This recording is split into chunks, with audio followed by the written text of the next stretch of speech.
Finally, I get to talk about Luminar 3 with libraries. Let's do this. I'm so excited.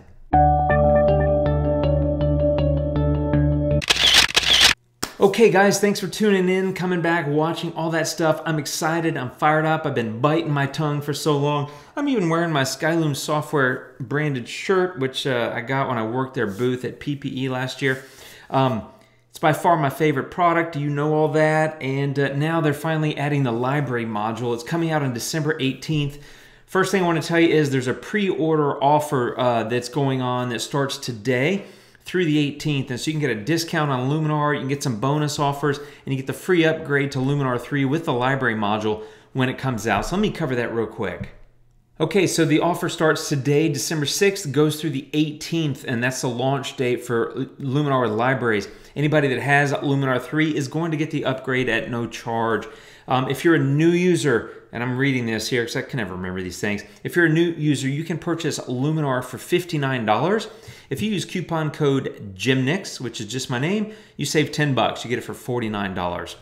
Full disclosure, I'm an affiliate. If you do that, I make a couple of bucks, which helps me keep creating all these free videos for you. So I appreciate that very much. If you don't use my code, use somebody else's, but save the 10 bucks because you can, right? If you're a user of Luminar 17 and you've not yet moved to Luminar 2018, you can upgrade to that for $49. And then with my coupon code GYMNIX, you can get it for $39. Great way to save money. You're going to get the free upgrade to Luminar 3 here on the 18th. So what is that? Not even 2 weeks. Pretty amazing deal.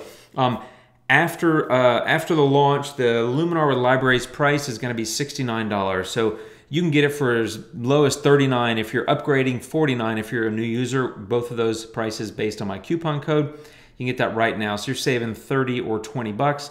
Bottom line, I think you're getting what I consider the most powerful photo editor out there. Certainly most flexible and most amazing in my opinion for a really incredibly reasonable price. You also get some bonuses. You get gift card to Manfrotto and Gitzo, video tutorials by Daniel Corden, 3-month ViewBug membership, 2-month to Kelby One, a free ebook from Rocky Nook, and $300 off the Iceland photo tours if you end up going to do that. Okay, that's the offer. You came here to see the product, and we're about to start talking about it. Let's go. Okay, my friends, I got a lot of notes. I'm going to try to make this as quick as I can. It's not going to be that quick. However, I want to clarify, this is not a full review. This is not a full tutorial. We don't have time for that in one video. So you're going to see all my subsequent videos are going to be based on Luminar 3. So keep coming back every week, and I'll talk about more stuff and more stuff and more stuff. Okay, here's the interface. Now, the first thing you're going to notice is that your photos are front and center, and that's because what they've done is really made your photos front and center. It's obviously what we care about in an application that's going to be a library module is looking at our photos. I think they've done a great job here of streamlining the interface. To be clear, I've got 26 photos in here. I'm going to import more and show you how it works. That's going to be part of this video. You can do that this way. You can say import images to, and I've got a folder called test pics. If you look on the right hand side, there are 3 tabs: library, edit, and info. Test pics is the folder that I imported these 26 photos that I considered test pics. These are just JPEGs I pulled out of my Lightroom library in order to create a test folder and suck them into Luminar 3 and start using them. I'm going to show you an import of a full folder with raw files, etc. in a moment. But the bottom line is the photos sit here at the front and center of your experience viewing, right? You can go to all photos, which is basically all you're going to see right now because I've only got one folder. I'll come back to that. It'll probably be better. Excuse me.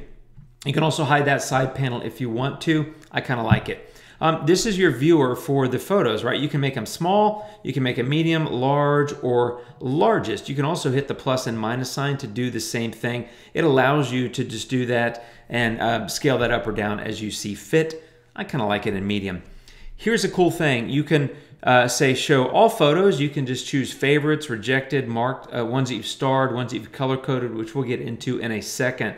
You can also arrange them by capture time, edit time, the ratings that you've given them, color labels, file names, etc., ascending or descending. So I could say I could do this by file name, and therefore the ones shot with the same cameras that might be like old Nikon files, NEF or whatever, JPEG, they're going to show up by file name, ascending or descending. I'm going to go by capture time. That's kind of what I care about.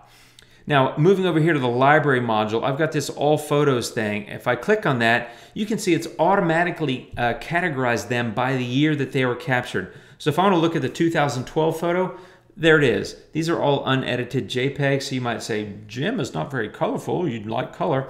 You're right, I do, and it isn't. I'm going to get to that later. I can go back to all photos and see them all. Oh, I've got 5 from 2015. Which ones are those? Okay, those are all shots from Dublin. What about 2016? I've got 5. Yeah, it looks pretty good. That's Venice, right? 2017, I've got 5. There's 4 photos from Prague and 1 from Berlin. 2018, I got a couple from London in there. I can just keep clicking back and forth. And by the way, you can also drop down and go by month and then by day. So this has figured it out automatically based on the built-in EXIF data on the photos, which I think is super freaking cool. January 2018, it was Friday, January 12th. I was standing in London. I took these 2 photos basically about the same place in front of the Tower of London. Pretty cool how you can do that. This is built into Luminar. This is part of the library module. To be clear, this library module, it's not a full, complete DAM at this point, all right? Skyloom stopped calling it a DAM because right now it's a library module. More functionality is going to be built into this over time. So they're calling it the library module. And honestly, I love it. It's not a complete replacement for Lightroom today, in my honest opinion. I like Lightroom. I've never loved Lightroom. I love Luminar, and I'm getting to love this library module, but I can't switch today. In case you're curious, I think that's the question on everybody's mind is, can I switch like right now? It depends. To me, the answer is it depends on what you're doing. I can't switch right now. That doesn't mean I won't switch in the future. I love these people. I love their product. It doesn't have everything that I need yet. There's not a print module and some things like that I would need. However, there's some really cool stuff that I don't really see happening in Lightroom. Let me go back to one of these. Okay, April of 2015. What did I shoot on Thursday? Okay, what did I shoot on Friday? Pretty good. It looks like I got up at sunrise on Friday. Let's look at 2014. All right, there's a couple of different months. I got photos from February. There, I was in Dublin, and November. Looks like I was in Montpellier, France, right? So that's part of the beauty, I think, of this is you can just click into that. Recently added is, on December 4th, this morning, which was when I'm recording this video, I was up early and I downloaded this newest release because I've been playing with this. I've had 3 or 4 iterations over the last month. So I've been biting my tongue, not able to talk about it, and I'm happy to be able to show you and talk about it. But anyway, I was up at 6:30 this morning, and at 6:42 I downloaded the newest version and I dumped this test library in there. Recently edited, I've got one, right? I edited a photo today. It was that one. I've since erased my edits because I wanted to go back to nothing for you guys. And then here's that test pics folder. So you can just kind of see how the library structure is aligned here. And if you're ever down buried in folders, you can just click this up arrow to keep going back up. As of right now, I have one folder in there. I want to change that right now. So I want to go add a folder. So you can just go over here to folder and it says plus, and you can say, let's go get a folder. Here's the cool thing about their import is that they can grab photos from anywhere. It can be online. I could go to Dropbox, and in fact, I'll just do that. I've got this, I'm in Dropbox, right? This is my Dropbox account where I got a lot of things that I share with them, educational content I've created. I'm trying to find some photos. Here's some pics. Yeah, let's just do that. Say add folder, and it just pulled in six photos. Now these are before and after, if you can tell. Before, after, right? Before and after, before and after. This was a before-after comparison I did for them. Anyway, I just pulled that Pics for Yana folder down off of Dropbox, and now it's synced to my library. I love that, but I'm not done. I want to go get another folder. So I'm going to go get on my desktop, which by the way is a complete mess. I'm going to go, I was in Seattle a few weeks ago. Here's a bunch of Sony RAW files. I'm going to hit add folder, and it's going to start ingesting these. And boom, look at that. I've got these, you saw the RAW files. It was .arw, which is the Sony RAW format. I just added 1,567 RAW files into this folder, right? It's called Seattle Pics. I've got my test pics, and then the Pics for Yana, which is, she works at Skyloom on the affiliate side, so she's one of my friends there.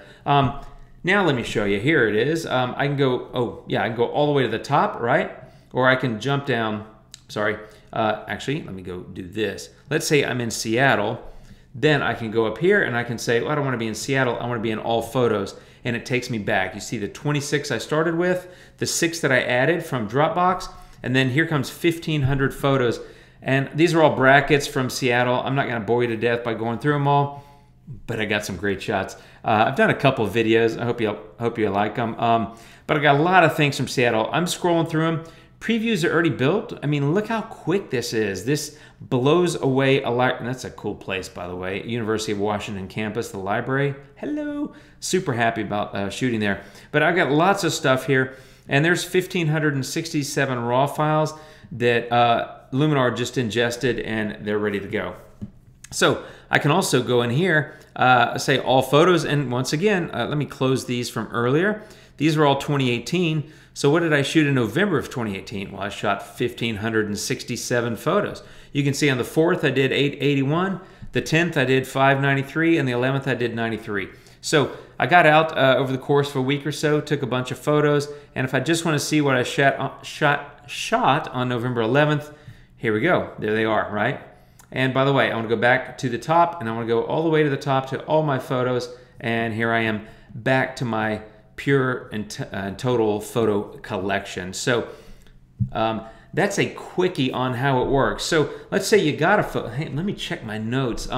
By the way, this is the first update of many. They're going to continue it to add functionality. And in fact, there's an entire roadmap that's online. Let me see if I have that handy. Bear with me a second. Yep, here's a Luminar roadmap. So you can see here what's next, right? In December, they're getting the library. You can sync adjustments. I can edit one photo, copy those edits over to another photo. Boom, I love that. I've been doing that a little bit in my test. It works great. An info panel to view EXIF data. Let's take a look at that. All right, what's the EXIF data on this photo? Well, I click in there. Let's go to info, and there we go, right? Oh, you know what? I shot this with a lens it doesn't recognize. Let me get a different one. Let's go to these this photo. Here we go. And here we go. Shot it with my Sony A7 Mark II, auto white balance, 28mm f2 prime lens. You can see the EXIF here. ISO 500, shot it at f8, -3 EV, 28mm. Even 1/160th of a second is a series of brackets I shot. You can see I can just kind of click through. I was firing handheld brackets, so they don't align perfectly here. But the beauty of Aurora is they always align, and you can take these, drag them to Aurora, and do round trips. So that's the EXIF data. Let me go back to this thing. Sync adjustments, I'll show you that. Presets became history. Sorry, they're now called looks. I swear I'm going to call them presets for the next 15 years, but I'm trying real hard to call them looks. So presets, let's say you got this photo. Let's just go to this one. All right, hey Jim, I like that photo. I want to stick a preset on it. Where are my presets? Well, the icon is now over here. And you just go through, and by the way, boom, there's one of my presets, and I'm done. There's one click. And by the way, if you click on the edit tab, there's all the filters and the edits that are a component that make up that preset. I called it a preset. Gotta watch it. Look, it's called a look. That's my dramatic mood looks pack. You can see we got all these other ones. Some are built in. A lot of these are ones that I've accumulated over the years. Some of these are the ones that I build and sell on my website, like my London calling. I could just pop in there, choose this classic London, and there it is, black and white, and here are all the filters that correspond to that preset. So that's I said preset again. Damn it, I'm gonna do it forever. I told you. Looks. Anyway, there's new looks that are available as well in Luminar 3 with library, and your old ones will work. So if you're one of my customers, your preset packs your looks pack, damn it, will work. I'm never gonna get this right. More stuff is coming. Virtual copies are coming. IPC edit and sync, hidden features, a Lightroom migration tool. People have been asking for this forever. So there's a lot of things coming. They're going to continue to invest in this platform, and it's only going to get bigger and better and more awesome. I'm having a lot of fun. Can you tell? So let me close the looks menu. Haha, I got it right. You can add any folder. Let's go back to this library piece because that's really what it's about. This is not about editing your photos. However, you can, you go back up here to all photos. Let me go up here to all photos. You can see my edits now up here. And if I ever want to go back and look at that, I can just say, hey, photo, let me see you. Click on edit, and there's all the stuff that I did to it, right? This was a look, not a preset, but anyway, it's all there. So that's your history, basically. So, oh, by the way, you can now take that and you can, let's see, you can say copy, and you can come over here and you can say edit, paste, and boom. It just made the same edits to this photo. That's syncing edits, right? So you can, now these are sets of brackets, so kind of not really smart to do that. But if you have multiple photos of the same place taken at the same time, similar exposures, maybe different aperture or whatever, because these are all brackets, probably not the best example, but you get the point here looking, and that is you can go in and take the edits from one and copy and sync them to another. Totally works great, as you just saw. So something else to be aware of, you've got ratings, ratings down here. You can say, hey, this is a 5-star rating. Let me go back over here and close that. You could say, I want to favorite this. Did you notice when I clicked on that heart button for favorite, it just created a favorites folder that if I click on, it now has one photo in because I've only favorited one photo. So, but there you go. That's that. Let me go back to Seattle pics. Maybe I'll come up, actually, you know what? Let me go to this test pics, and let's say I want to favorite this one. I'll just say favorite, and now my favorites folder has 2.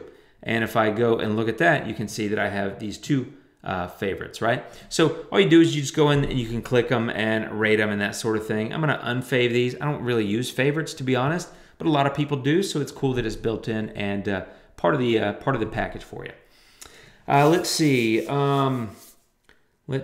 Okay, I imported a folder. We got all that. Albums. Let's talk about albums. Here we are. So folders and albums. There's a difference. Folders are physical. These are real. It uses the folder structure that's on your computer. I use a Mac. Some of you are going to have Windows. I'm sure it's probably similar in Windows, but I don't have a way to test it. Sorry. But it uses the folder structure on your Mac in this case. So if you change names of folders here, it's going to change them there and vice versa, right? It's just living off of that folder structure. Albums are different. They're not real. Albums are virtual. So you can go create an album and just come in here and say, you know, best pics. If I could type, and well, I got best pica, or best pics. Boom, right? So, and you can drag and drop photos into the best pics album. So let's say I want to drop that one there, best pics. Now I go to best pics album, and I have 2, right? This is a great way. It's kind of like virtually organizing. So you could say, you know, faves from Europe or favorites from Seattle or whatever it is that you're doing. But it's a way to go create a virtual an album, right? So I don't know how to say it any different than that. I think you've got the point.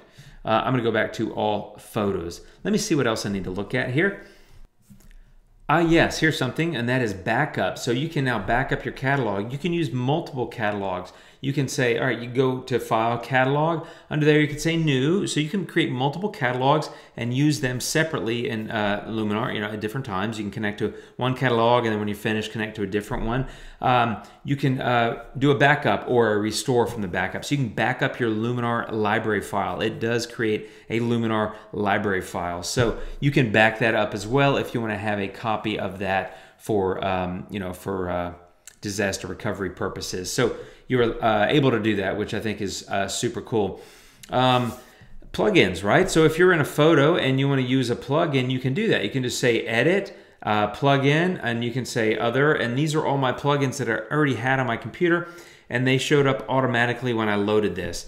So I don't know how, people have asked me before, how did you get them all in there? I don't really remember, to be honest. I did this in Luminar 2018, like 6 or 8 months ago, but they all showed up automatically. So I got Photo Lemur, I got the Nik suite, I've got some of the Topaz products, and of course I have Aurora HDR, which I love. So you can use the plugins from here. Luminar 3 with library is really in a space, I think, where it can start to become the center of your photo editing universe and photo management universe. It's already an incredible editor. I think the best one imaginable. I mean, I've used a bunch of the other stuff, some recently and some just in the last few years. And I don't think anything touches Luminar in terms of its overall capabilities, power, functionality, and versatility, and the innovation with the AI filters and all, layers and the different things you can do. I'm blown away, continue to be amazed at what they're doing, and there's more coming, as I said. For the library management piece, which I've been showing you here, it's really good. Is it complete and a total absolute replacement for something like Lightroom? I don't think it is. I'm just being fair and unbiased, and I think you watch my videos. I hope you watch my videos and know that I'm unbiased as possible, even though Luminar is my favorite, and I've said that sort of quite a bit today. However, in an unbiased sort of, non-biased sort of way, I think it's really good. I think it's a great replacement for a number of different things. If you're using Apple Photos, for example, I think this is a much better way to go. If you're using just the folder structure on your system, you've got no preview or anything like that. So I think it's a much better way to go. If you're using Lightroom, I think it depends on how you're using Lightroom. If you're just using Lightroom for catalog management, you've got it here now, so there's no point in having Lightroom.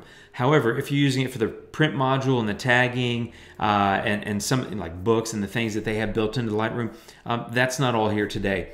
A lot of that is coming. I don't know how much and when, but you can see the roadmap that I'll put the link down below, and you can continue to follow that and stay up to date. But there's a lot more coming. This is step one. It's step one in a continual evolution of the product. The people that make this product, I'm friends with. The product is great. I think the company is great. The people are great. They really care about photographers, and they're trying to make it super comprehensive, super powerful, and super intuitive and easy to use. And I definitely think they're on the right path. So I'm excited about it, and I hope you are too. No editing in this video. That's not what this is about. This is just giving you a quick tour of the interface. I hit some of the major highlights. There's more to talk about. I don't know how long this video is, but you probably have things to do.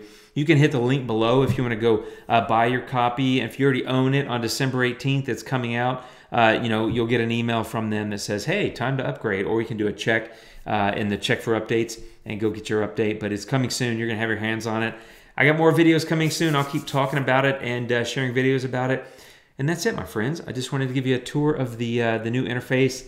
So glad I can finally talk about it. I've been biting my tongue for feels like a couple of months. It probably hadn't been that long, but a good month and a half, probably at least since I had my first hands-on experience with Luminar libraries, and it's fun. That's it, my friends. Thanks for watching. If you have any questions, leave them down below. Don't forget to subscribe, share with your friends, tell everybody about it, call your mom, tell her you love her, stuff like that. Have a great day. Thanks for watching. Take care. See you soon, and adios.